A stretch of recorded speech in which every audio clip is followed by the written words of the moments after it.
ही है और वाल्मीकि रामायण की कथा का प्रारंभ दिन भी हमारे गुजरात के कालरिया परिवार ने इसको कराया। मनीष भाई आपके सामने है रामगंदा, मनीष भाई से करो प्रणाम। और आज हमारे अनुज उत्तर प्रदेश के यशस्वी मुख्यमंत्री योगी आदित्यनाथ यहाँ उपस्थित है। कुंभ जितना अच्छा इन्होंने करवाया, बैठ जाइए, अब बैठ जाओ, सब लोग बैठ जाए, सब लोग बैठ जाए। इतना सुंदर कुंभ बैठ जाइए। मैं तो 1989 से कुंभ देख रहा हूँ, ऐसा कभी नहीं हुआ। विपक्षियों ने जो कुछ कहा उसका उत्तर मैंने भरपूर दे दिया है। सबको कहने दीजिए योगी जी, निंदन तो नीति निपुणा निवास्तवंतु लक्ष्मी समाविष्ट गच्छतु यथेष्टम अद्य वामरणम सुजनांतरेवा न्यायात् पथ प्रवृत्तिरा। योगी जी के ही अनुरोध पर हमने अपने बड़े प्यारे बालक को, सतुआ बाबा को, विष्णु जगत गुरु विष्णु स्वामी संतोषाचार्य के नाम से घोषित किया। मैं आज अत्यंत प्रसन्नता का अनुभव कर रहा हूँ। सारे श्रोता, सभी माताएं बहनें सब आपको कामना दे रहे हैं योगी जी। अब लीजिए हमारे 2-4 वाक्य आप बोलकर अन्य कार्य के लिए जाइए। जय श्री राम, जय श्री राम। सत्य सनातन धर्म की जय हो, सत्य सनातन धर्म की जय हो, भारत माता की जय हो, भारत माता की जय हो, गौ माता की जय हो, गौ माता की जय हो, गंगा माता की जय हो, गंगा माता की जय हो। नमः पार्वती पति हर हर महादेव।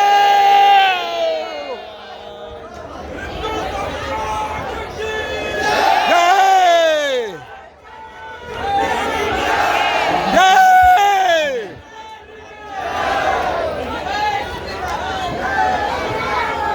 जगत गुरु रामानंदाचार्य पूज्य स्वामी रामभद्राचार्य जी महाराज के सानिध्य में 251 कुंडीय अखंड भारत संकल्प के इस महायज्ञ आयोजन और श्री कदराम कथा के इस पावन आयोजन में व्यासपीठ के माध्यम से जिनका आशीर्वाद आप सभी श्रद्धालु जनों को प्राप्त हो रहा है, ऐसे श्री पूज्य रामभद्राचार्य जी महाराज, जगत गुरु विष्णु स्वामी श्री सतवा बाबा संतोषाचार्य जी महाराज, पूज्य जगत गुरु रामभद्राचार्य जी महाराज के कृपा पात्र श्री स्वामी रामचंद्र दास जी महाराज, सभी पूज्य संतजन, भक्तजन और उपस्थित बहनों और भाइयों,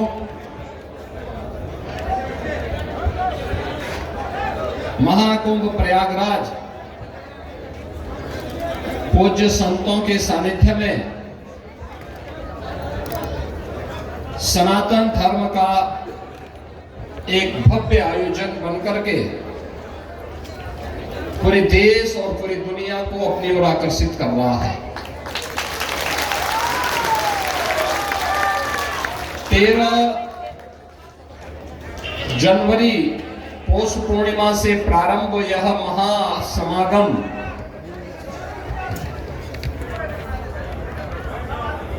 पिछले 22 दिनों में 38 करोड़ श्रद्धालु मां गंगा, मां यमुना और मां सरस्वती की त्रिवेणी के संगम में आस्था की डुबकी लगा करके सनातन धर्म के इस विराट स्वरूप का दर्शन दुनिया को दे चुके हैं।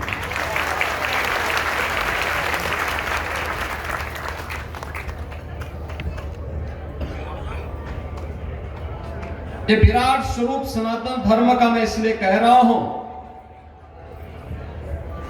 क्योंकि बहुत सारे लोग ऐसे हैं जिन्हें सनातन धर्म का ये विराट स्वरूप अच्छा नहीं लग रहा है। ये वही लोग हैं जो जीवन भर राम जन्मभूमि का भी विरोध करते थे।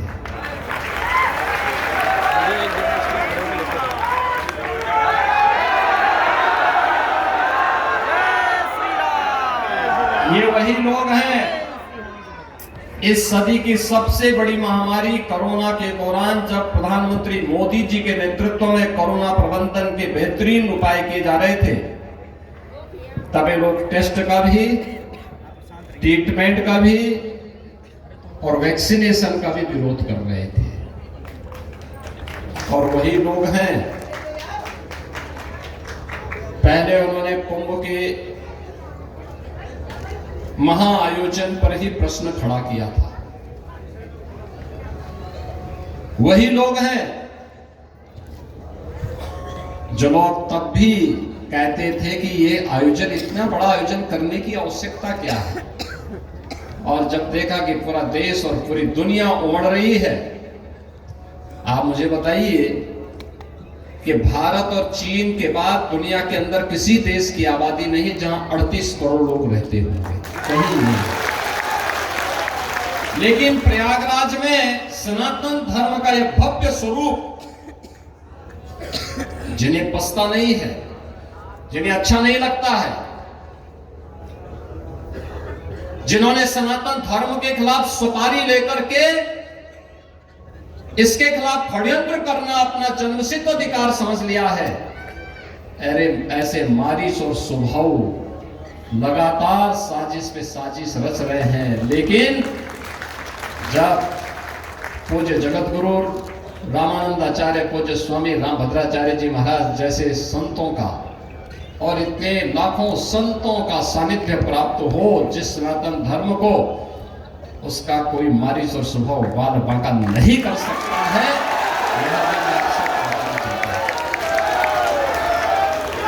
सनातन धर्म के ध्वजा पताका इसी मजबूती के साथ आगे बढ़ेगी जिस मजबूती के साथ श्री राम जन्मभूमि आंदोलन ने अपना शंखनाद आगे करते हुए 22 जनवरी 2024 को प्रधानमंत्री मोदी जी के कर कमलों से रामलला का 500 वर्षों के बाद अयोध्या में विराजमान हुआ है।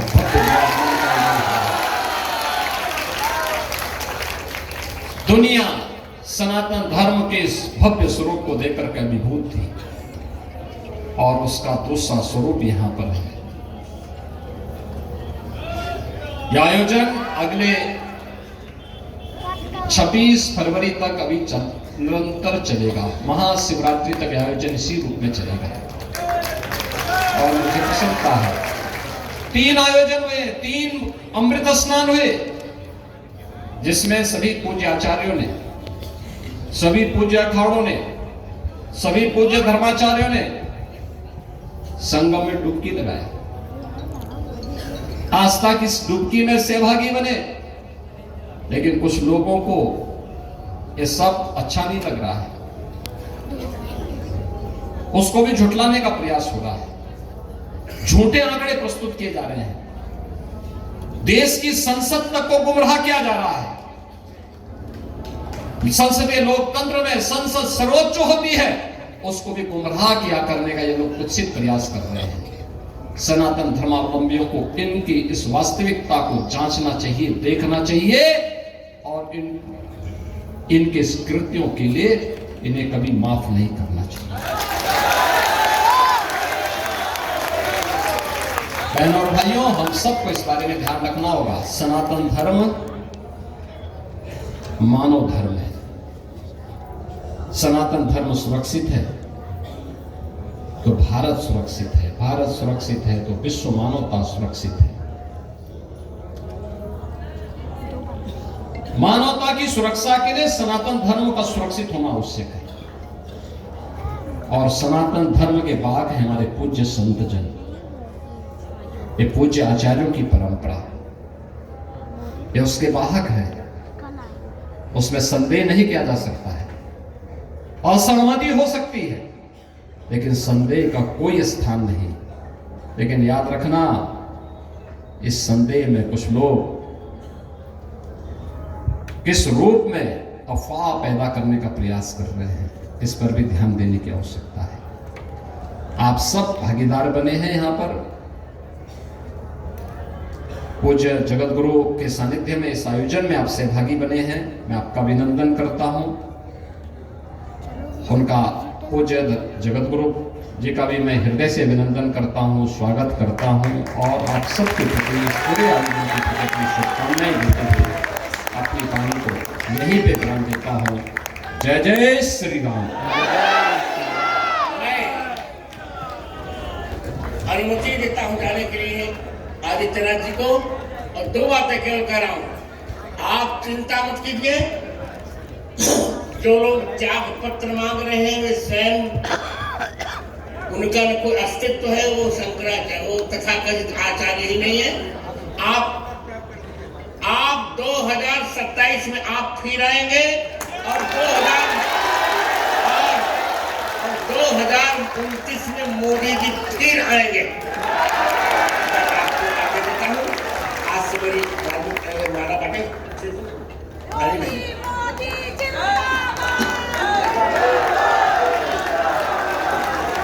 और जो मैंने कहा उसको करना है।